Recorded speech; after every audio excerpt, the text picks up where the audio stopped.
할렐루야. 아멘. 말씀에 은혜 받으시기 바랍니다. 말씀에 은혜 받으실 줄 믿습니다.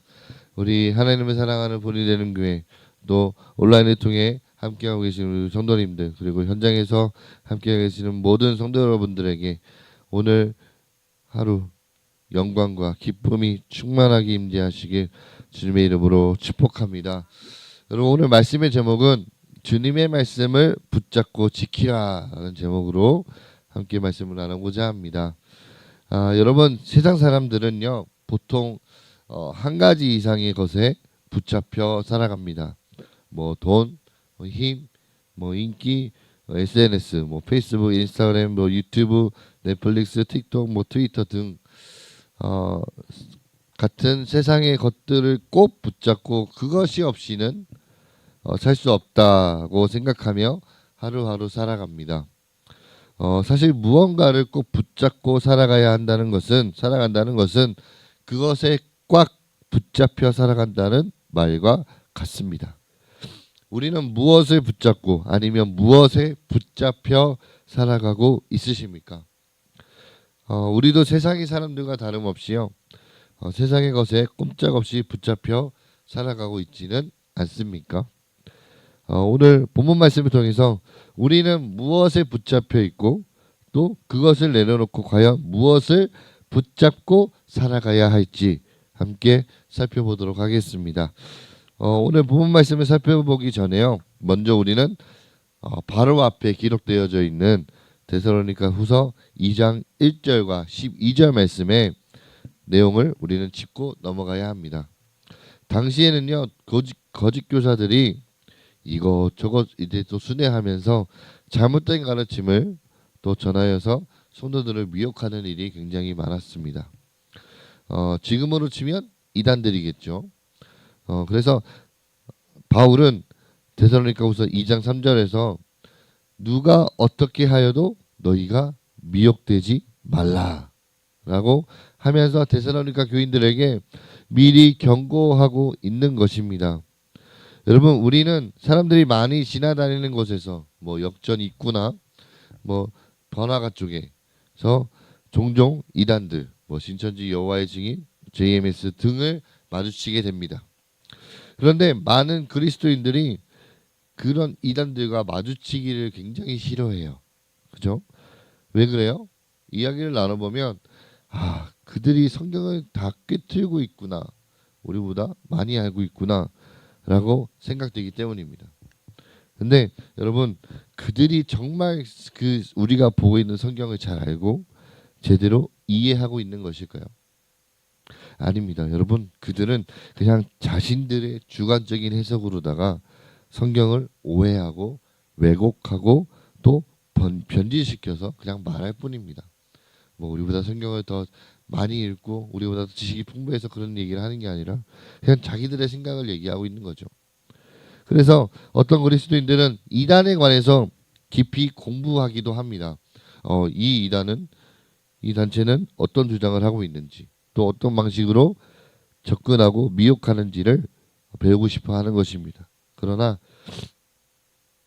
그것도 때로는 필요하겠지만 우리는 먼저 하나님의 말씀인 이 성경을 통해서 진리의 말씀에 귀를 기울이고 또 그리스도의 복음을 깊이 있게 우리는 잘 알아야 합니다. 즉 뭐예요? 우리는 성경의 가르침을 꼭 붙잡아야 한다는 것입니다. 바울은 구원에 관해서 우리가 간직해야 할 진리의 말씀을 간단하게 정리해주고 있습니다. 오늘 본문 13절과 14절 말씀입니다. 우리 함께 읽겠습니다. 시작. 주께서 사랑하시는 형제들아, 우리가 항상 너희에 관하여 마땅히 하나님께 감사할 것은 하나님이 처음부터 너희를 택하사 성령의 거룩하게 하심과 진리를 믿음으로 구원을 받게 하심이니 이를 위하여 우리의 복음으로 너희를 부르사 우리 주 예수 그리스도의 영광을 얻게 하려 하심이니라. 아멘. 여러분, 성경은요 흔들리지 않고 견고히 서 있는 구원의 진리를 담대하게 선포하고 있습니다. 그 내용은 뭐예요? 하나님께서 처음부터 우리를 선택하셨다. 성령의 거룩하게 하심과 진리를 믿음으로 구원받게 하셨다. 복음으로 우리를 부르셨다. 우리 주 예수 그리스도의 영광을 얻게 하셨다라는 것입니다. 여러분, 교리는요. 교리란 말은 성경의 가르침을 더 체계적으로, 더 조직적으로, 또 조목별로 정리한 것을 교리라고 합니다. 오직 성경으로부터 기원하고 성경의 권위에 의해서 세워지는 것이 교리입니다. 여러분, 교리는 교회에 서고 넘어짐의 조항으로서 교리가 온전히 서 있으면 교회도 온전히 서 있게 되고요. 교리가 무너지면 교회도 넘어지게 됩니다. 그런 의미에서 성경의 가르침을 우리가 수호하고 우리가 보존함으로써 세상의 그 험한 물결 속에서도 기독교가 참 기독교로, 성경의 가르침이 참 교리로 남을 수 있게 하는 것이 우리에게 맡겨진 사명이라고 할 수 있습니다. 우리는 이렇게 귀하고 중요한 이 성경의 가르침을 어떻게 여겨왔는지, 그리고 잘 알고 그것을 잘 믿고 꼭 붙잡고 있는지를 우리가 되돌아봐야 합니다. 교리를 그저 그냥 어렵고, 교리 너무 어려워, 교리 너무 복잡하잖아, 너무 난해, 이 말들이 왜 이렇게 어려워 라고 말로 치부하면서 그 귀한 고귀한 진리를 경솔하게 여긴다면 우리는 이단의 공격에 힘없이 넘어질 수밖에 없고요. 교회는 세상의 물결에 무참히 휩쓸려 갈 수밖에 없습니다. 그래서 바울은 이제 그러므로 형제들아 라는 말을 사용함으로써 독자로 하여금 주의를 기울여 경청하도록 권고하고 있습니다. 우리 본문 15절 말씀 함께 읽겠습니다. 15절입니다. 시작. 그러므로 형제들아 굳건하게 서서 말로나 우리의 편지로 가르침을 받은 전통을 지키라. 아멘.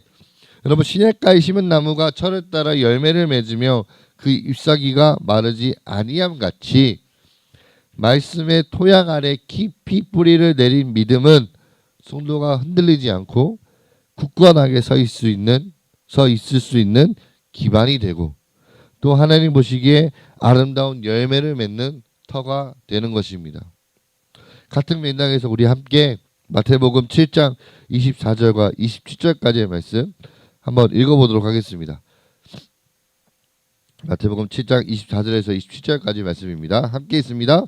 그러므로 누구든지 나의 이 말을 듣고 행하는 자는 그 집을 반석 위에 지은 지혜로운 사람 같으리니 비가 내리고 창수가 나고 바람이 불어 그 집에 부딪히되 무너지지 아니하나니 이는 주추를 반석 위에 놓은 까닭이요 나의 이 말을 듣고 행하지 아니하는 자는 그 집을 모래 위에 지은 어리석은 사람 같으리니 비가 내리고 창수가 나고 바람이 불어 그 집에 부딪힘에 무너져 그 무너짐이 심하니라. 아멘. 여러분, 결국 이 말씀의 결론은 뭐예요?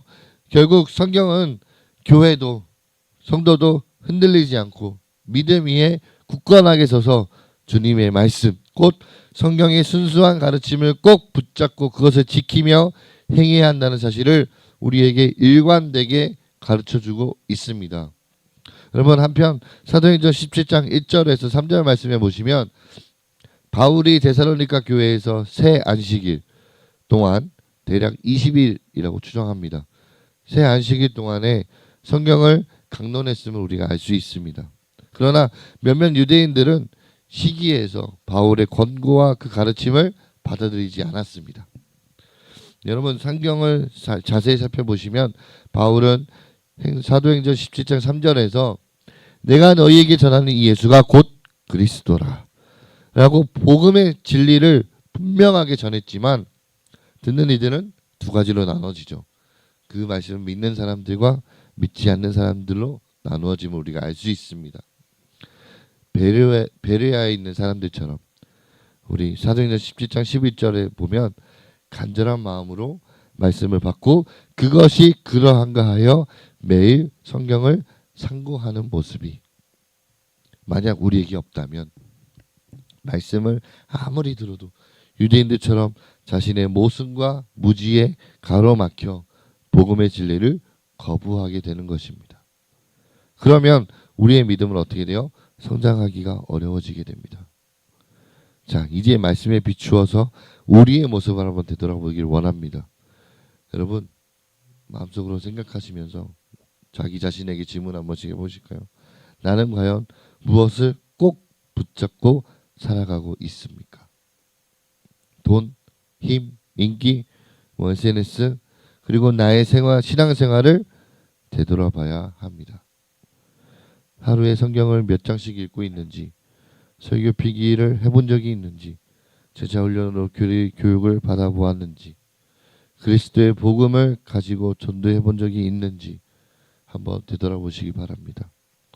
만약 하나도 해본 것이 없다면 우리는 오늘 하나님께서 주신 말씀을 마음에 새겨서 새롭게 변화되도록 회개하고 결단하며 행동으로 나타내도록 우리는 힘써야 합니다.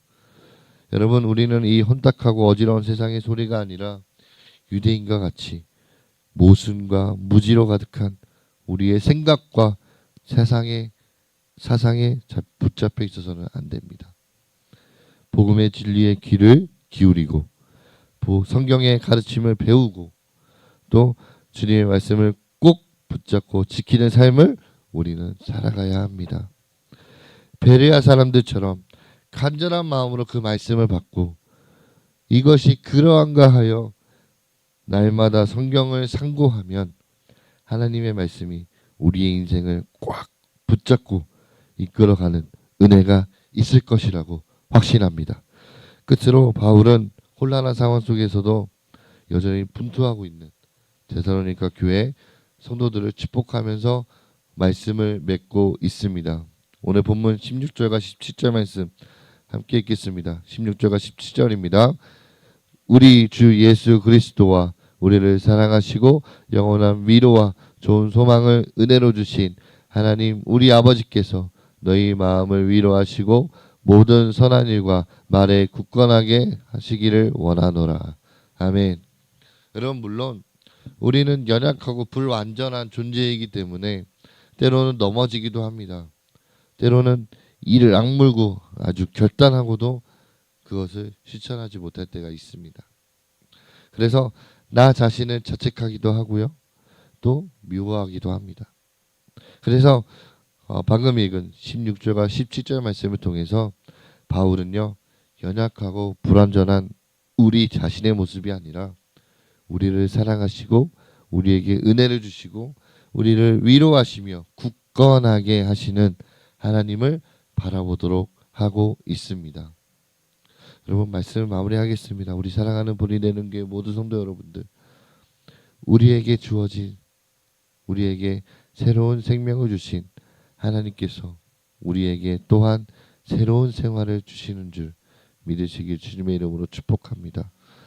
우리의 의지, 또 우리의 결단, 우리의 노력으로는 세상의 것들을 우리가 끌어낼 수는 없지만 하나님께서 말씀으로 우리를 꽉 붙잡으시면 우리는 은혜로 변화된 삶을 살아갈 수 있습니다.